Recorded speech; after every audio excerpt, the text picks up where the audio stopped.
नमस्कार, आप देख रहे हैं जगत क्रांति टीवी और मैं हूं आपके साथ ज्योतिका। आइए रुक करते हैं खबर की ओर। राज्यसभा चुनाव में क्रॉस वोटिंग से कांग्रेस की अंदरूनी स्थिति आई सामने। कैप्टन अभिमन्यु ने कहा, हरियाणा की युवा हर तरीके से योग्य। हरियाणा पब्लिक सर्विस कमीशन से करूंगा मांग, योग्य बच्चों के लिए करे बेहतर व्यवस्था। कॉलेज कैडर भर्ती के सवाल पर दिया जवाब।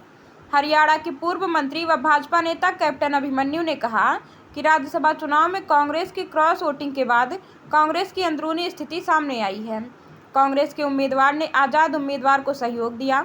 यह बात उन्होंने भिवानी में पूर्व सांसद जंगबीर सिंह के निवास पर उनके निधन पर शोक व्यक्त करने के बाद पत्रकारों से बातचीत करते हुए कही। पूर्व मंत्री कैप्टन अभिमन्यु ने कहा कि हरियाणा प्रदेश में फसलों की खरीद बेहतर तरीके से हो, इसके लिए व्यापक प्रबंध किए गए हैं। जो किसानों की बायोमेट्रिक व फोटो अपलोड करने जैसी शिकायतें आ रही हैं, उसके पीछे बाहर से आकर मंडियों में फसल बेचने वाले लोगों को रोकना है, ताकि स्थानीय किसानों को नुकसान ना हो। उनका इशारा बाहरी राज्यों से फसल खरीदकर प्रदेश की मंडियों में बेचने वालों की तरफ था। भाजपा कार्यालय पर हमला किए जाने के सवाल पर उन्होंने कहा कि कुछ लोग भाजपा को कमजोर करना चाहते हैं। उन्होंने कहा कि पार्टी कार्यालय पर हमला निंदनीय है। उन्होंने कहा कि पंजाब के लोगों ने पंजाब की भूमि पर भाजपा कार्यकर्ताओं ने सर्वाधिक बलिदान दिए हैं। भाजपा गीदड़ धमकियों से डरने वाले नहीं हैं। उन्होंने पत्रकारों से बातचीत करते हुए कहा कि चौधरी जंगबीर सिंह एक सरल, ईमानदार व जनहितैषी नेता थे। उन्होंने हमेशा लोगों की समस्याओं को प्राथमिकता दी। उनके विचार व कार्यशैली आने वाली पीढ़ियों के लिए प्रेरणा स्रोत है। हरियाणा पब्लिक सर्विस कमीशन की भर्तियों को लेकर उन्होंने कहा कि हरियाणा पब्लिक सर्विस कमीशन में कॉलेज कैडर की भर्तियों के सवाल पर बोले। कहा कि एचपीएससी की भर्तियां संवैधानिक तरीके से होती हैं। हरियाणा के युवा दूसरे राज्यों में अपनी योग्यता के बल पर नौकरी पाते हैं। ऐसे में उनकी मांग है कि योग्य बच्चों को उचित स्थान मिले। आम आदमी पार्टी के सांसद राघव चड्ढा ने उनकी आम आदमी पार्टी द्वारा ही समय न देने के प्रश्न पर कैप्टन अभिमन्यु ने कहा कि आप पार्टी का एक ही मालिक है। उनका इशारा अरविंद केजरीवाल की तरफ था।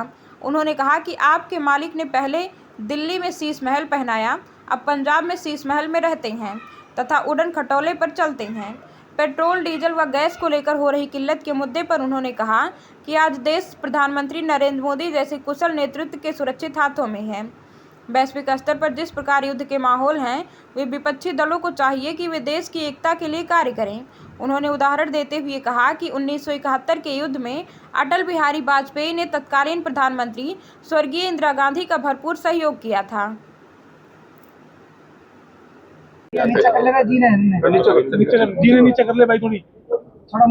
चौधरी जंगबीर सिंह जी पूर्व सांसद और पूरे हरियाणा प्रदेश के उन चुनिंदा नेताओं के अंदर उनकी गिनती होती थी कि जो राजनीतिक व्यक्ति कम थे और सामाजिक व्यक्ति ज़्यादा था। उनका जीवन एक बहुत आदर्श जीवन रहा। समाज के साथ सरोकार उनके निरंतर बने रहे। बहुत यशस्वी जीवन रहा। बहुत अच्छा स्वभाव, बहुत अच्छा व्यवहार, बड़े मिलनसार व्यक्तित्व चौधरी जंगबीर सिंह जी का रहा। और मुझे विशेष रूप से उनके प्रति आदर इस कारण से भी था कि वो पूर्व सैनिक थे। 2 युद्धों में उन्होंने देश के लिए उस युद्ध के अंदर लड़ाई में हिस्सा लिया था। मेरे स्वर्गीय पिताजी के साथ उनकी बड़ी गहरी मित्रता भी थी।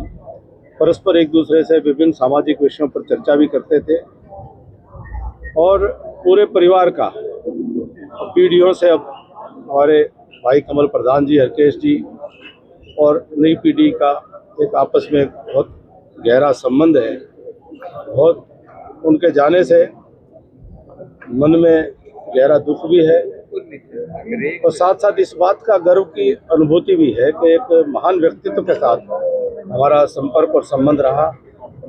और इस हरियाणा की माटी से, गांव से, देहात से निकल करके और देश की संसद तक पहुंचने का रास्ता जो सहजता पूर्वक चौधरी जंगबीर सिंह जी ने उसको तय किया, मैंने उनको कभी भी जीवन के अंदर इस बात को लेकर के गर्व और घमंड करते हुए नहीं देखा कि जितनी उन्होंने मुकाम हासिल किए थे, बहुत ही विनम्र जीवन उन्होंने जिया। उनके साथ एक बहुत बड़ी यादों का, स्मृतियों का एक खजाना हमारे हृदय में सदा रहेगा। उनकी आत्मा को परमपिता परमात्मा शांति प्रदान करे और समस्त परिजनों को यह असीम कष्ट सहने की शक्ति प्रदान करे। सर, महीने पहले आप भिवानी आए थे, तब राज्यसभा को लेकर कहा था कि आप दोनों सीटों जीतने का सपना देखते हैं। कहीं न कहीं वही खेला हो गया, बाई चांस एक खेला कर गई बीजेपी पूरा। अब वो आज़ाद उम्मीदवार थे। आज़ाद उम्मीदवार में कांग्रेस के कुछ साथियों ने उसमें सहयोग देने की जो प्रक्रिया हुई, तो अब वो उसमें कहाँ क्या किसका कैंसिल हुआ किसका नहीं, इसकी तो जानकारी नहीं, लेकिन जो है पूरा मुकाबला रोचक रहा और कांग्रेस की जो अंदरूनी स्थितियां हैं वो फिर तीसरी बार उन्होंने अपना चमत्कार राज्यसभा के चुनाव में दिखाने का काम किया। सर, सहयोग कैसे दिया, पद के लालच में या पैसे के लालच में? जो वो तो वो बताएंगे, लेने वाला बताएगा, देने वाला बताएगा, करने वाला बताएगा, कराने वाला बताएगा। क्योंकि फसलों की खरीद शुरू हो चुकी है, ये बायोमेट्रिक ली जा रही है, किसानों के ट्रैक्टरों के नंबर लिए जा रहे हैं, तो इस प्रकार की प्रक्रियाएं बड़ी जटिल बना दी गई है।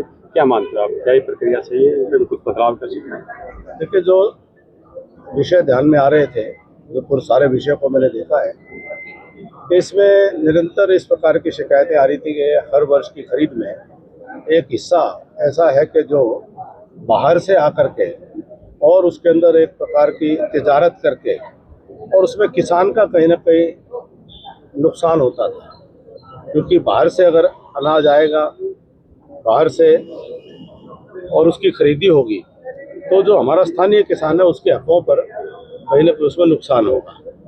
तो सरकार एक अच्छी नीयत से कोई नई प्रक्रिया के तहत हरियाणा के किसानों को लाभ पहुंचाने की कोशिश कर रही है, तो उसमें नई कोशिश में कमियां कभी कभी निकल जाती हैं, लेकिन अच्छे लोगों को प्रयास ये करना चाहिए कि नए प्रयोग को मिल करके सफल बनाएं और उसकी आलोचना भी उसमें सफल बनाने में एक सहयोग होता है। किसी को आलोचना भी करनी है, कोई कमी है तो कमी भी बताएं, लेकिन जो प्रयोजन है, जो मकसद है कि अपने हरियाणा के किसानों को उनकी फसल का एक एक दाना वह सरकार खरीद सके और बीच में कोई बाहर से कोई खरीद कर ला करके और बीच में कोई गड़बड़ ना कर सके। तो लक्ष्य अच्छा है, हरियाणा कर रहे हैं किसानों की आपने बात की, हरियाणा के जवानों की बात अब कहीं ना कहीं करें। रोजगार को लेकर के HPSC में जो भी परिणाम आते हैं उसके 5 से 10% तक पोस्टें भरी जाती है, बाकी वैकेंट रखी जाती है, उनके टेस्ट पास नहीं होते, कुछ क्राइटेरिया ऐसे स्वाभाविक है कि हमारी तो ये इच्छा रहेगी कि HPSC हो और कोई भी रिक्रूटमेंट हो कि जो हमारे बच्चे हैं वो अधिक से अधिक उसमें लगें। और चूंकि एक संवैधानिक प्रक्रिया है, जो पब्लिक सर्विस कमीशन होता है, ये कॉन्स्टिट्यूशन का एक मैकेनिज्म होता है। हमारे बच्चे भी दूसरे राज्यों में जाकर के कम्पीट करके उनसे ज़्यादा बेहतर परिणाम ले करके और अन्य राज्यों के अंदर भी अपनी सेवा देने का काम करते हैं। और HPSC कहीं पर भी कोई गुंजाइश हो तो मैं तो आपके माध्यम से यही अपेक्षा करूंगा और मांग करूंगा कि भाई ज़्यादा से ज़्यादा ऐसी व्यवस्था इस प्रकार से हो कि हमारे योग्य बच्चों को भी उनके साथ, जब हमारे बच्चे बाहर जा कर के कम्पीट करके और कामयाब हो जाते हैं तो फिर यहाँ भी हमारे बच्चों को में कोई कमी नहीं है। ये कोई ना कोई तरीका क्राइटेरिया सर, क्या इसको बदलाव की आप मांग करेंगे, इसको बदलाया जाना चाहिए, इस पर पुनर्विचार की आप बात करेंगे, कोई बड़े स्तर पर युवा इससे प्रभावित है? मैं इंद्रवेश जी पूरे विषय के स्पेसिफिक से अवगत नहीं हूँ, इसलिए उस पर टिप्पणी करना उचित नहीं है। सर, बात करें आम आदमी पार्टी में फिर दरार देखने को मिलती है। राघव चड्ढा ने कहा कि पार्टी कमजोर ना समझे अगर चुटू तो, क्योंकि राघव चड्ढा को राज्यसभा में बोलने से मना कर दिया गया है पार्टी के द्वारा। तो वो मालिक है, मालिक कुछ भी करे, सबका मालिक एक है। वो शीश महल से निकल करके और पंजाब में एक नया शीश महल बना करके और एक जो है उड़न खटोला पंजाब की जनता का खून पसीने की गाड़ी कमाई का ले करके वो देश में भ्रमण करते हैं। तो सबका मालिक एक है, आम आदमी पार्टी में तो एक ही मालिक है। सर, चंडीगढ़ में बीजेपी कार्यालय पर हमला हुआ, उसको उड़ाने की कोशिश की, क्या मानते, सुरक्षा व्यवस्था में चूक है या कहीं राजनीति हो रही है? पंजाब में भारतीय जनता पार्टी का ग्राफ बहुत तेजी से बढ़ रहा है और जो राष्ट्रवादी ताकतें हैं वह भारतीय जनता पार्टी के साथ में मजबूती से जुड़ रही है। जो देश विरोधी ताकतें हैं वो भाजपा के कार्यकर्ताओं को हतोत्साहित करना चाहते हैं और वो कहीं ना कहीं टारगेट करना चाहते हैं। तो उनको निरुत्साहित करके और उनको डरा धमका करके कि भाजपा के बढ़ते हुए ग्राफ को रोकना चाहते हैं। तो इस प्रकार की घटनाओं से भाजपा ने तो बड़े बलिदान दिए हैं। जो भारतीय जनता पार्टी के कार्यकर्ताओं ने पंजाब की धरती पर सर्वाधिक बलिदान देने का काम किया है। तो भारतीय जनता पार्टी का कार्यकर्ता ऐसी गीदड़ भक्तियों से डरने वाला नहीं है और निश्चित तौर पर अगले साल भारतीय जनता पार्टी का कार्यकर्ता वो पंजाब की सरकार में पंजाब की जनता की सेवा करता हुआ आपको दिखाई देगा। सर 13 और 23 तारीख को जो है प्रथम और द्वितीय चरण के बंगाल में चुनाव समाप्त है, उसके बाद कांग्रेस ये चर्चा बड़ा जोर शोर से कर रही है कि पेट्रोल और डीजल के दाम और गैस के दाम बढ़ेंगे, क्या मानते हैं? देखिए, कांग्रेस तो आपदा में अवसर ढूंढती है। कांग्रेस की कोई नीति नहीं है, कोई सिद्धांत नहीं है, कोई नेतृत्व नहीं है। लोकसभा, विधानसभा, राज्यसभा में उनको कोई मुद्दा उठाने का कोई तरीका, तहजीब नहीं है। वो उसकी सीढ़ियों पर बैठे रहते हैं, बिना बात के मुद्दों को चलाने की कोशिश करते हैं। जबकि ऐसे समय में युद्ध के चारों तरफ विश्व के अंदर संकट के बादल छाए हुए हैं और अपनी सरकार को पूरी मजबूती के साथ में सहयोग करना चाहिए, साथ खड़े होते दिखना चाहिए। भाई अटल बिहारी वाजपेयी जी ने जब इंदिरा गांधी जी को 71 के युद्ध के समय में पूरा मजबूती से उनका साथ देने का काम किया। ये वो लोग हैं जो हमारे सैनिकों के द्वारा किए गए सीमा पार जाकर के हमलों के सबूत मांगते हुए नजर आए और ऐसा लगता है कि भारत के खिलाफ कोई चीज़ होती हुई दिखाई दे तो उनको बड़ी खुशी मिलती है। पाकिस्तान के पक्ष में कोई चीज़ होती हुई दिखाई दे तो कांग्रेस के लोग फूले नहीं समाते हैं।